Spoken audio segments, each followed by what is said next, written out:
Hello everyone, it's Vando here, and today we're going to be looking into the new World of Warcraft expansion announcement, Warlords of Draenor. Now in this video we're going to be having a look into the new zones and general features that are making their way into the game with this new expansion. Now it was announced that the new level cap for the expansion is going to be level 100, but don't let that prospect of 10 levels daunt you, because Blizzard has promised that they want to make the leveling zones and quests to be exciting. Now, one of the ways that I've heard that they are going to be doing this is by quest rewards. Now, usually when you level up and you get your quest rewards, they are standard green, or sometimes at the end of a questing hub, you'll get a nice blue item that you might be able to use until you cap. But Blizzard is now implementing a random chance for that green to actually be a rare or an epic item. That's right, an epic item. Now, I'm not sure how good this epic item will be. I can't say that it will be an item that will last after you've capped your tune. And honestly, I'm not actually sure how I feel about getting epics from questing rewards. I remember when I got my first epic, it was from a world drop. Yeah, but it was actually exciting because I felt like I'd earned the reward because I'd been grinding on mobs for a couple hours. But questing, I guess we'll just have to wait and see how regular and how frequent the actual chance of getting an epic from a quest is before we can say anything too much about it. But moving on, the quest hubs will be located on the new world of Draenor, which is originally the home of the orcs and also the pre-Outlands before all the Fellfire and elemental stuff of the Burning Legion came and blew it all apart into what we know it as now. Now, there are 5 new leveling areas and 2 areas from the old Outlands that we are familiar with. The first of the new ones is Frostfire Ridge, home to the Frostfire clan, with the leader of Durotan. Now, we all know Durotan because of his son Thrall. Then, on the right of that, there is Gorgrond, home to the Blackrock clan, led by Blackhand, and we will be seeing a lot of Blackhand throughout the raid tier and a bit of the content to come. Now, if we look downwards and to the right a little bit, we have Tanan Jungle, and this is home to the Bleeding Hollow clan led by Kelbrog Deadeye. Now, there's an interesting story behind the Bleeding Hollow clan, as they are notorious for tearing out one of their eyes in order to see their future and their death. And that determines how they lead their clan, how they live their life. Now, on the far left, we have Nagrand, and Nagrand is home to the Warsong clan, led by Grummash Hellscream. And we all know Grummash Hellscream because, of course, his son Garrosh Hellscream was the supervillain in the current Siege of Orgrimmar raid. Grummash Hellscream, that is, will be the main antagonist for a lot of the next expansion, and we will probably end up fighting him in one of the later raid tiers. Now, right down the bottom, we have the Spires of Iraq, and that is a place for the Shattered Hand clan, led by Kargath Bladefist. Now, the Shattered Hand clan is a clan based off escapees from slavery of the ogres, and how they named themselves the Shattered Hand clan was that to escape, they broke their shackles by cutting off their own hand and ended up attaching blades instead of hands and fighting their way out that way. Now, above that, there is the Shadow Moon Valley. Now, we all know the Shadow Moon Valley from the Outlands expansion, and it is home to the Shadow Moon clan led by Ner'zhul. Now, everyone who has played previous expansions and knows the lore about it will know that Ner'zhul is the first Lich King, and he will hopefully play an important part in this expansion. Big hopes on that one. Now in the middle we have the zone of Talador. Talador is home to what used to be Shatrath, or rather what will be Shatrath once it is destroyed, and also Orkandun. Apparently Orkandun is being made into a dungeon or possibly a raid. They didn't really specify which. From my notes, I'm pretty sure that it was going to be a dungeon. And Shatrath is actually a whole city. It is not the broken thing that we see in Outlands today, and we will be having to stop in there from time to time for different quests and such the like. Now, the two zones that will play home to the Horde and Alliance capital cities, one, the Horde will be in Frostfire Ridge, and the Alliance will be in what we used to know as Black Temple, where Shadowmoon Valley is. And now you might be wondering, what is the point of all this? Why do we have a new world? Why are we there? Well, the whole point of this expansion is to defeat the Iron Horde. Now, the Iron Horde is a special group unionized by Garrosh Hellscream. He unites the Orc clans and they make an army to try storm through the Dark Portal and destroy Azeroth. Now, this obviously is a bad thing, so it is our job to stop it from happening. And how do we stop it from happening? Well, we get put on a suicide mission. Yeah, thanks Blizzard. How to start a new expansion? Kill everybody. That sounds like a good idea. No, it doesn't sound too bad. How we're going to be led into this expansion from what Blizzcon announced is that there is going to be an introductory patch or something similar, like an event, in which we are sent to the new zone, or maybe before we get sent to the new zone, where we are planning to go on a suicide mission to try and stop the Horde invasion. And this is centralized so that we drop straight into the action when the expansion is released, instead of fluffing about with one thing or another in Orgrimmar like we did at the start of Mists and Pandaria. Now, the entrance to the new zone will be through the Dark Portal. Whether or not it's going to stay in, I believe it's the Blasted Lands?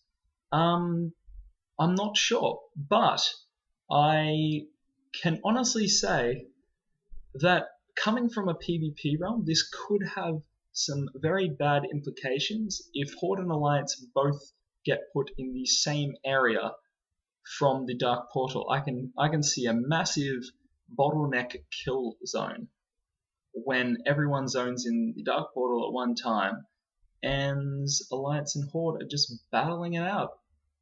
You know, that could be a lot of fun, and maybe I will stream or record that just in case.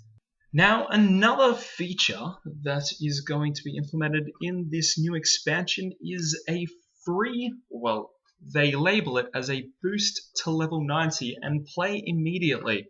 Now, this essentially is a free level 90 character as soon as you buy the game.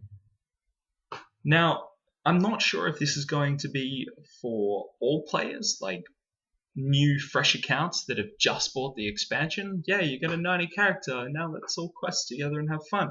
Or if it's going to be for existing accounts that have decided to buy the game and now get a new level 90. I'd say, just out of fairness, that it's going to be for everyone who buys the game, free level 90, have fun with that. Now, the whole idea behind the boost to level 90 is that you can either create a new level 90 or boost an existing character to level 90 that you might already have. Now, if you're like me, you've probably got 3 or 4 level 20 characters that you just never got back to after starting the first questing area. So maybe you might want to boost that up to level 90, skip a lot of the boring leveling up process.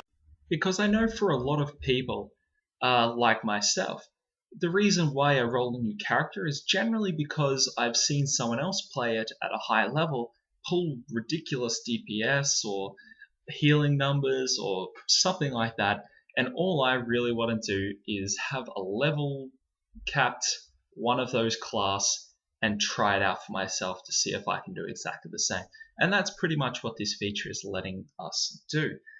Now, Blizzard has also said that on top of boosting your character to level 90, they will also clean up your bags, refresh your quest logs, so you don't have to worry about abandoning 100 different quests, and it will also reorganize your action bars.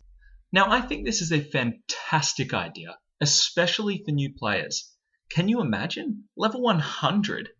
That is a daunting prospect for someone who's just started the game. Can you imagine? You're level 1, first ever toon, and you see some guy running past who's level 100. Just imagine your thoughts, how much work you have to do to get up 100 levels just to experience, the good content, the current content. I think this is a good idea just to get people involved so they don't, get to level 20 and quit the game. Which, considering that Blizzard lost, I think it was a quarter of their World of Warcraft subscribers in this last expansion, is a great idea. Because it gets new people flooding into the game. They don't have to work overly hard on their first toon in order to catch up with everyone else. They can do all the content, and then they can always go back to it later if they wish. Now, the next feature in the coming expansion comes in the form of inventory updates, by which I cannot believe this is happening. The best announcement I've seen at BlizzCon so far. Collectibles. Account-wide, heirlooms, toys, and maybe tabards. Heirlooms, as we all know, kind of were server to server. Even though they said bind an account, you couldn't mail them to other servers. With this new feature, you should be able to access your heirlooms wherever you like, except obviously, probably, factions. I'm not sure if that's going to work that way. I guess we'll see. But also toys. I am so sick of those things filling up my bags. Thank God we're getting a UI for them. And tabards, I have about 50 of them. I hope that they bring in a UI for tabards. There will also be things such as sortable bags. And also quest items will not be stored in bags. And one of my favorite features, you can craft directly from your bank. No longer do you have to go from zone to zone, go back to your bank, then realize you don't have enough mats, so go back to the zone, realize that you've left mats in your bank still. You can just craft directly from wherever you are using the mats in your bank. Brilliant. It's going to be great. I'm surprised they haven't implemented this sooner, honestly.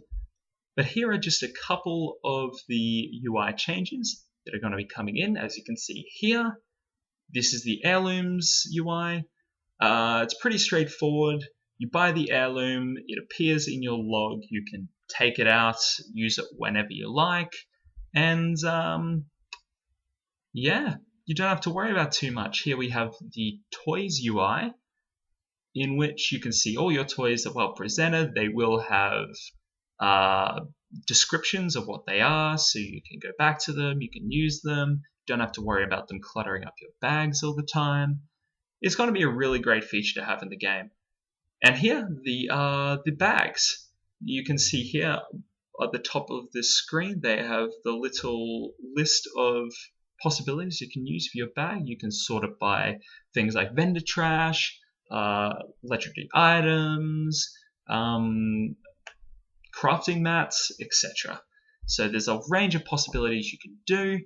And hopefully this will sort out the problem of everyone not having enough bag space and just all the time accidentally selling items they might need.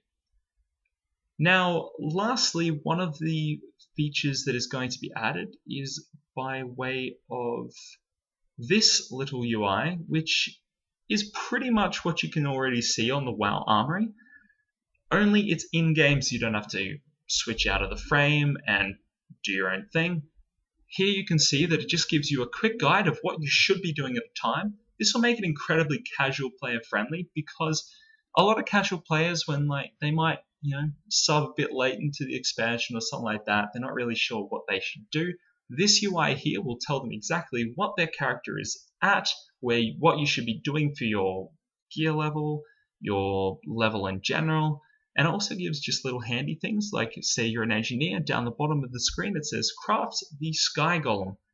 It's just a little hint to say this is what you should be doing with your time, go do it. So those are some of the general zones and features being implemented in the new expansion. I hope you guys enjoyed. If you did, feel free to rate, comment, and subscribe. There will be videos coming out very soon, maybe in the next couple of days, to do with features such as garrisons, PvE and PvP content, and also to do with the new race skins and character models. If you have any feedback, feel free to leave me a mail, or if not, stay tuned for the next video. Thanks so much for watching, and bye-bye.